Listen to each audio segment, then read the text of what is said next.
Hey, what's up everybody? This is BS for Build. I'm Chris. Today we're going to shoot a little bit different video. This is going to be an actual how-to video that you guys can follow along at home if you're trying to do this. It might not be that much entertaining on the other side of this. What we're going to be doing today is we got my 68 Camaro and we're going to be dropping it down. There's too much wheel gap here and I want to lower the front down a little bit. So we have our 2-inch drop spindles that I ordered from eBay, and I'm going to be doing a step-by-step installation showing you guys how to install your own and drop the front down 2 inches. Stay tuned.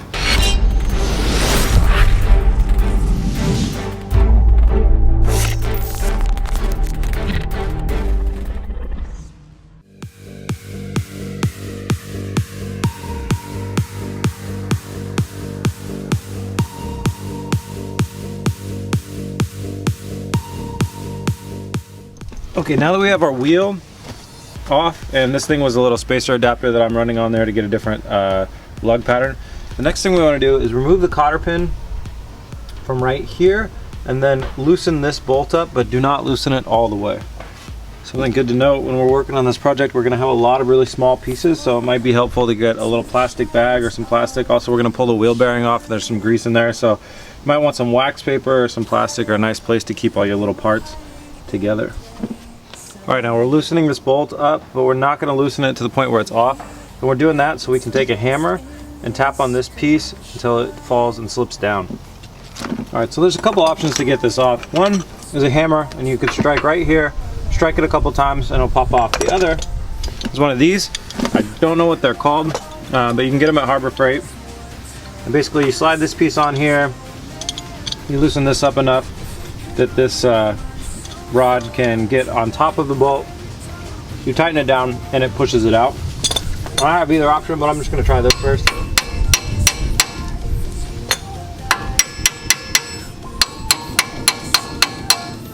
Okay, so that's not working. I'm going to try and use this.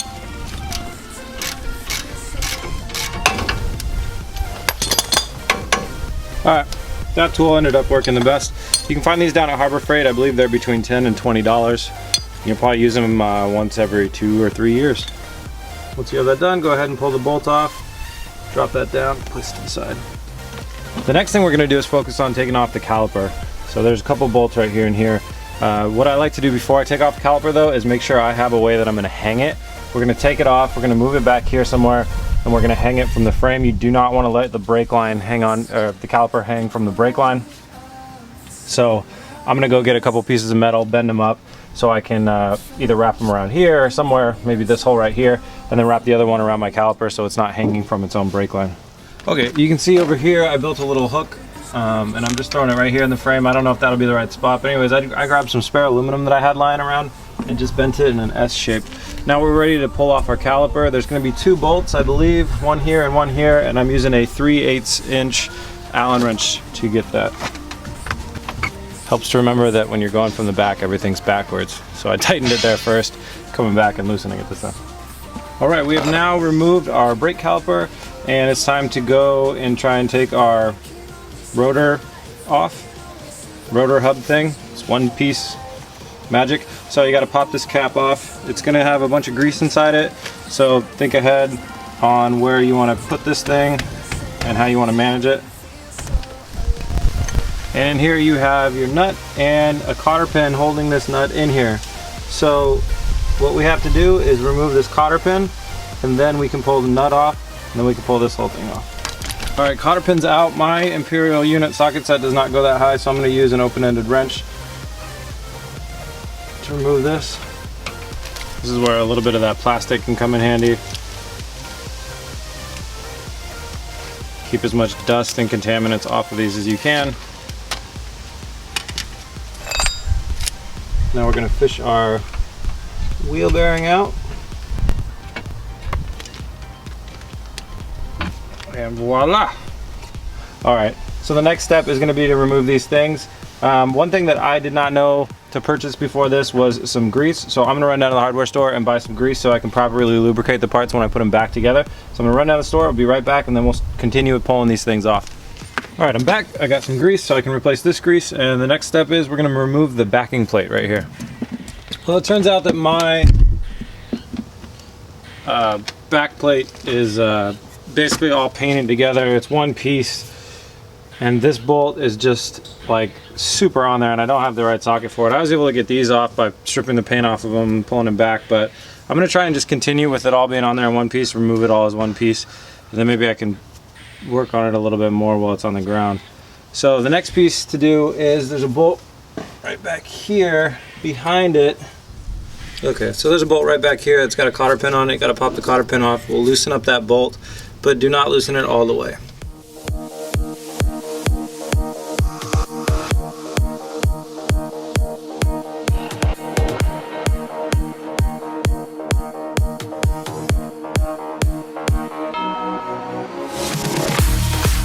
Alright, we're back. It's a couple days later. Where we left off, I thought that I had to order a new caliper bracket and backplating.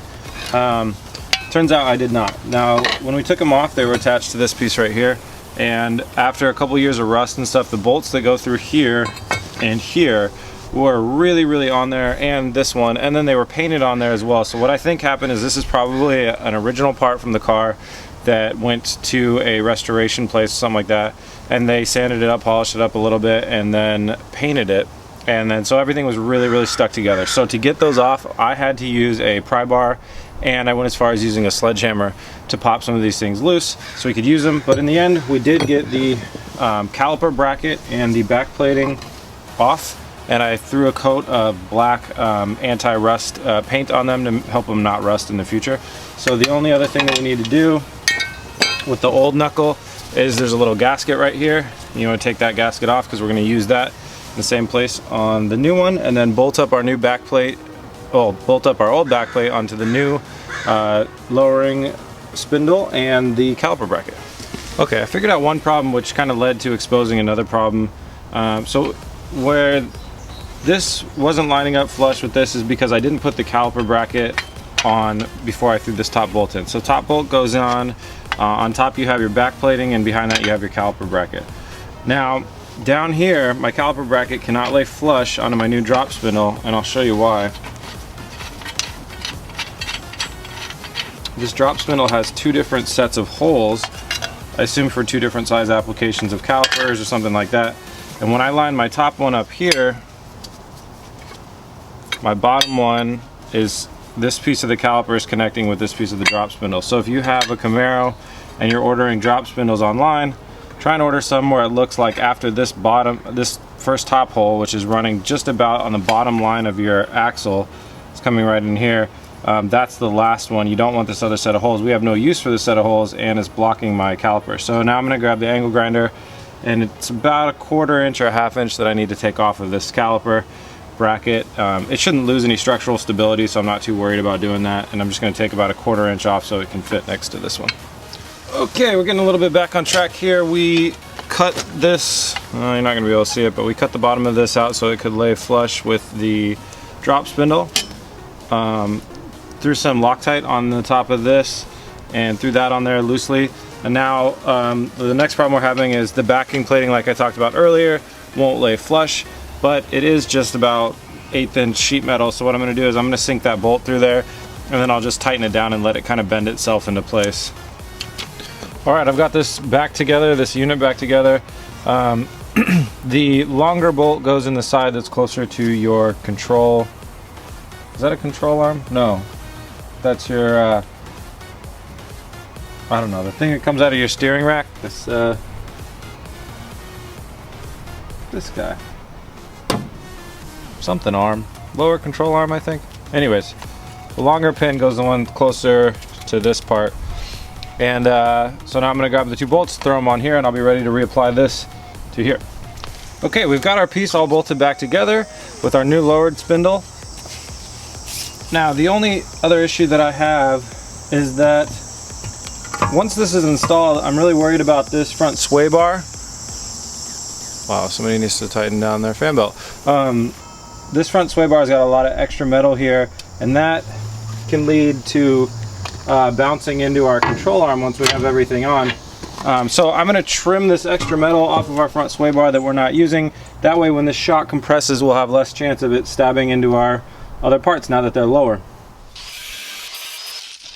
Okay, now that that's done, we can set our new lowered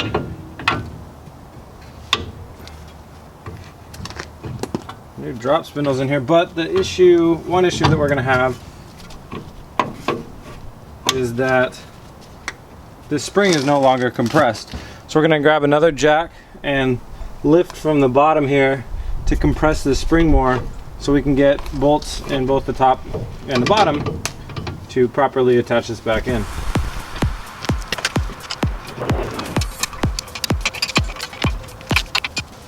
Alright, well, once you've jacked up your lower control arm, you can go ahead and get the bolts on both of those sides and then tighten them down. I saw somewhere on the internet that's better to use new cotter pins, so I picked up a cotter pin set. They're like $5 from Harbor Freight. So throw the cotter pins in the upper and lower and follow the same process that you did taking it off. I'm going to go ahead and do that same thing right now, following the same process, putting everything back on, and I'll show you guys what it looks like when it's done. Okay, well, we've run into one more problem. It wasn't quite as easy as just put everything back on. If you can see right here, where this upper control arm comes down, it is making contact with this new spindle. So when I'm out here and I'm coming in, it's pinching right here. So I think the only way to solve that is going to be with some, sorry, it doesn't really want to focus. I think the only way to solve that is going to be cutting. I'll probably just cut some of this off here. It doesn't really need to be there, and it's already dinged up, so I'm just going to trim a little bit of that off so we can fit in there. Okay, well, we are back, and you know, sometimes it's these small issues that make these projects really fun. Luckily it was kind of small, so what I did was I don't know if the camera could see in here. I'll probably try and move it. One second. What I did was I took my angle grinder and ground down about, I don't know, 1/8 of an inch right here to make sure I can get clearance between here and there, and it came out just fine. So now we have our bolt here in the top, and we got our bolt here on the bottom. We're going to sink some brand new cotter pins through the top and the bottom, and then we will rehang our brake caliper and our brake pads and get ready for, well, actually we're going to do the rotor after that, and then we'll hang the brake caliper and brake pads.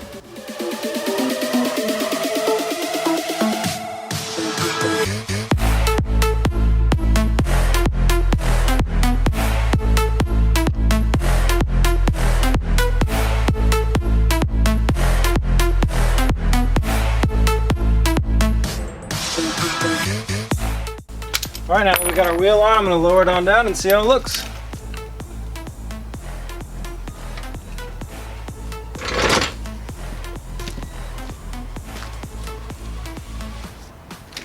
Well, it looks a lot better than it did originally. We don't have too much wheel travel space in here, but I think my next approach is going to be to cut the spring a little bit and lower it down even further, but that was pretty cool. 2-inch drop for the time being. Alright, fast forward to the next morning and we are done. Last night I was able to get that other side done. I actually timed it and it only took about 1.5 to 2 hours.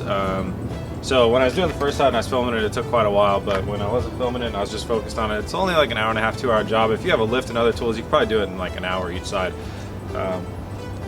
Anyways, I think that's it. That's the end of this episode. Check us out at bsforbuild.com. Facebook.com/BSForBuild and #BSForBuild on Instagram. Please share with us. Use the hashtag on your own projects. I love seeing them.